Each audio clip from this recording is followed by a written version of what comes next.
Praise the Lord. Pastor रोशन वसावा और इन Christmas के दिनों में मैं आशा करता हूँ कि आप सब लोग प्रभु के आशीष में हो और परमेश्वर ने आपके ऊपर उसका अनुग्रह बनाए रखा है। और जैसे हम जानते हैं कि ये क्रिसमस का सीज़न है और हम सब लोग अपने व्यक्तिगत जीवन में, अपने कलीसिया में और अपने पारिवारिक जीवन में इस क्रिसमस का त्यौहार बड़े आनंद से मनाने के लिए और बड़े धूमधाम से मनाने के लिए हम अपने आप को तैयार कर रहे हैं। पर्सनली हम देखें तो बहुत सारी जब हम तैयारी करते हैं तो नए कपड़े खरीदते हैं और जो भी बातें, जो भी शारीरिक बातों से हम खुशियाँ पाते हैं, अच्छा खाना, नए कपड़े या तरह तरह के जो प्रोग्राम होते हैं वो हमारे चर्च में हम आयोजित करते हैं। तो इन सारी बातों के द्वारा हम क्रिसमस को मनाते हैं। But the very important thing, जो बहुत महत्वपूर्ण बातें हैं, उन बातों को हम बहुत बार अनदेखा करते हैं। वे बातें क्या है? क्रिसमस की बात हम जब करते हैं तो मैं आज आपके सामने एक बहुत महत्वपूर्ण वचन के बारे में थोड़ा समय में और उसके ऊपर मैं आपके साथ बातचीत करने जा रहा हूँ। जब आप लूका की किताब उसका 19 अध्याय पढ़ते हो और उसका 10 आयत जब आप पढ़ते हो तो वहाँ पे क्या लिखा है? यीशु मसीह ने कहा, क्योंकि मनुष्य का पुत्र खोए हुओं को ढूंढने और उनका उद्धार करने आया है। तो यहाँ पे यीशु मसीह ने अपने कार्य के बारे में, अपने मिशन के बारे में कहा है कि मनुष्य का पुत्र क्यों आया है। Why this Christmas? ये जो क्रिसमस का पर्व है वो क्यों है?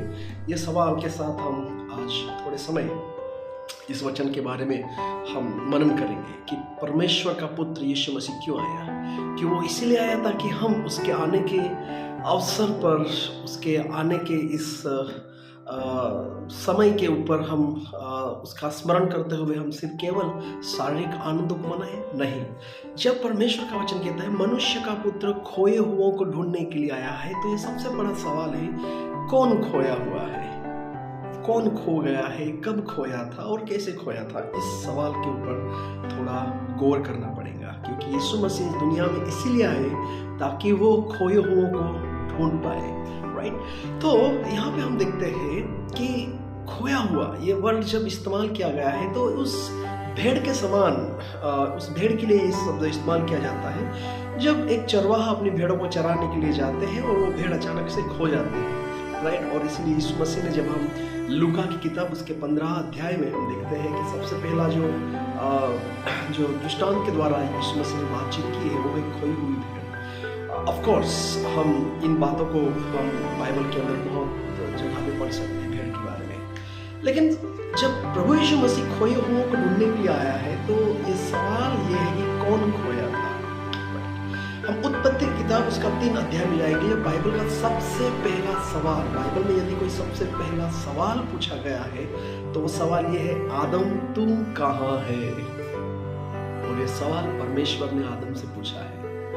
तो क्या ईश्वर नहीं जानता था कि आदम कहाँ पे है? ईश्वर तो सब जानता है, वो तो सर्वज्ञानी है। और यदि वो सर्वज्ञानी होकर भी यदि वो आदम से पूछता है तू कहाँ है, तो क्या ये परमेश्वर का जो सर्वज्ञान है उसमें कोई कमियां दर्शाता है? नहीं, उसमें कोई भी कमियां दर्शाता नहीं है। हम जानते हैं कि उस वक्त आदम कहाँ पे था। परमेश्वर जानता था कि आदम कहाँ पे था।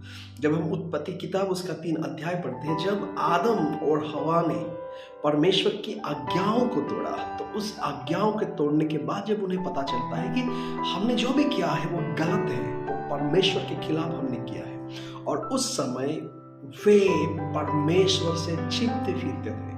उन्होंने अपने आप को परमेश्वर से छुपाने की कोशिश की।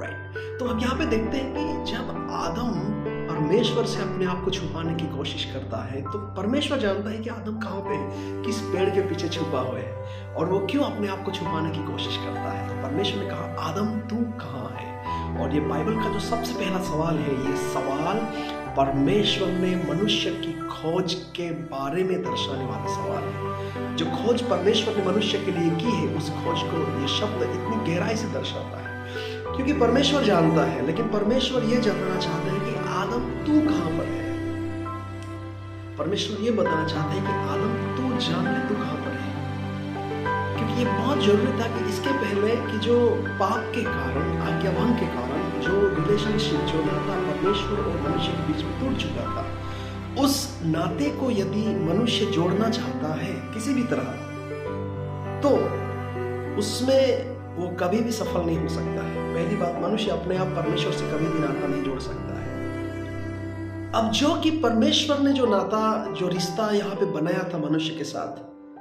वो रिश्ता परमेश्वर की आज्ञाओं के पालन के ऊपर आधार था उसका, वो टिका हुआ था, उसके ऊपर उसकी नींव थी। जब वो मनुष्य परमेश्वर की आज्ञाओं का पालन नहीं कर पाया, कि वो पाप में गिरता है, तो वो रिश्ता जो होता है वो टूट जाता है, तो रिलेशनशिप वहां पे खत्म हो जाता है। और उसके कारण हम देखते हैं कि आदम परमेश्वर से छिप रहा है, और परमेश्वर जब ये पूछता है कि आदम तू कहाँ है, तो उसका मतलब ये नहीं है कि परमेश्वर उससे फिर से वो रिश्ता जोड़ना चाहता है।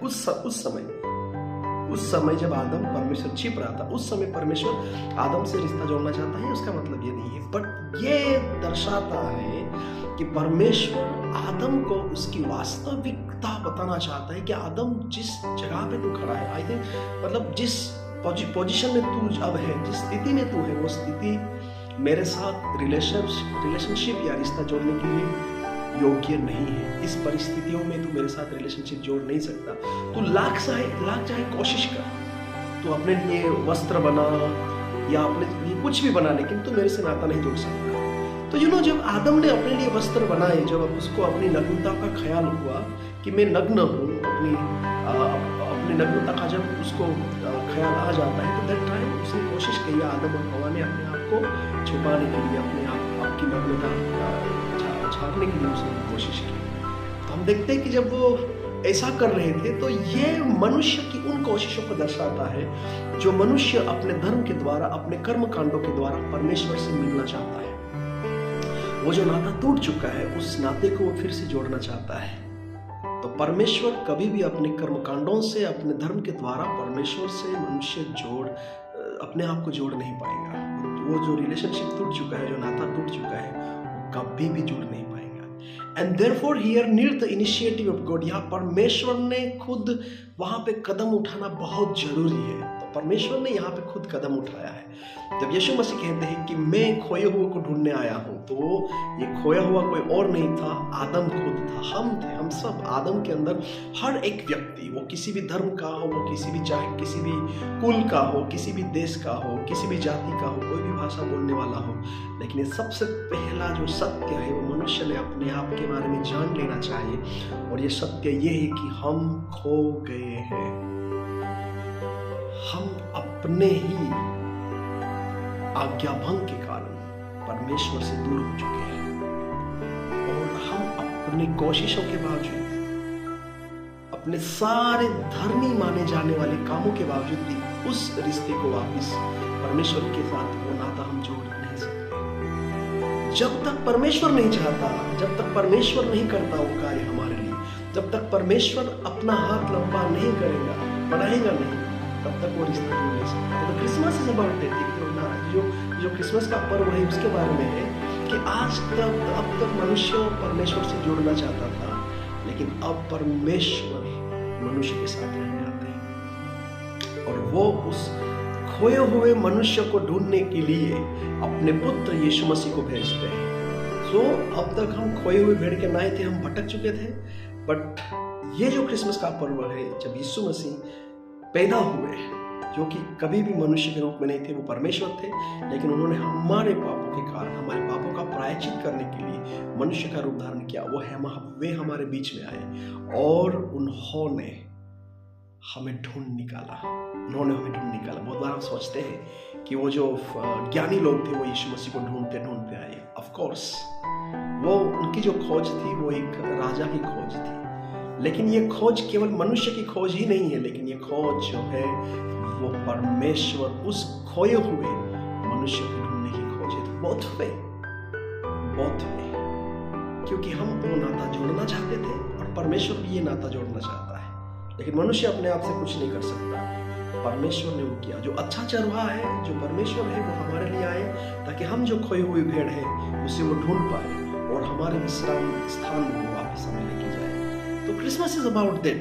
ये जो नाताल का पर्व है, वो उसके बारे में है कि मैं खो गया था, आप खो गए थे, आदम खो गया था अपने पापों के कारण, लेकिन जब परमेश्वर सवाल पूछता है, आदम तू कहाँ है, ये परमेश्वर की उस खोज के इतिहास को दर्शाता है, जो परमेश्वर मनुष्य को खोजते इस पृथ्वी में आया। ये सारा उसका प्लान था, उसकी योजना के तहत होता है कि वे हमारे साथ रहे, उन्होंने हमारे पापों का प्रायश्चित किया। What is the reason of joy? ये जो आनंद का कारण क्या हो सकता है मेरे लिए? मेरे लिए ये नाताल का जो पर्व है वो आनंद का कारण ये है कि ये मेरे व्यक्तिगत जीवन में आत्मिक रीति से फायदा पहुंचाता है। क्रिसमस आता है तो मैं शारीरिक बातों से सज्ज हो जाता हूँ। ये मेरा क्रिसमस का आनंद का मतलब कारण नहीं है। यदि मैं आपसे सबसे बड़ा सवाल पूछूंगा, आज आप इस क्रिसमस पे 2024 के क्रिसमस पे आप आनंद से क्यों भरे हुए हो? क्यों आपका मन जो है वो आनंद कर रहा है? क्योंकि आपके पास वो सब कुछ है जो आप चाहते थे, अच्छी बात है, जो आपने सोच के रखा था वो आपने पा लिया, शारीरिक बातों को, इसलिए आप आनंद नहीं। जब तक आपका जो आनंद है वो जो आत्मिक लाभ यीशु मसीह के आनंद के द्वारा आपको और मुझे दिए गए हैं, हमारा आनंद जब तक उन आत्मिक लाभों के अंदर उन नींवों के ऊपर नहीं होता है, तब तक उस नींव के ऊपर नहीं होता, तब तक हमारा जो आनंद है वो परिपूर्ण नहीं है। इस बात के बारे में सोचना चाहता हूँ। मैं दिस इज द सेलिब्रेशन मेरे जीवन में। अब कब तक केवल यीशु मसीह जन्मा है, केवल यीशु मसीह जन्मा है,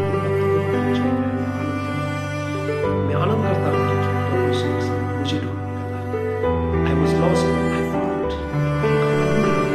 मैं खोया था, मैं पाया गया, मुझे ढूंढ निकाला गया है।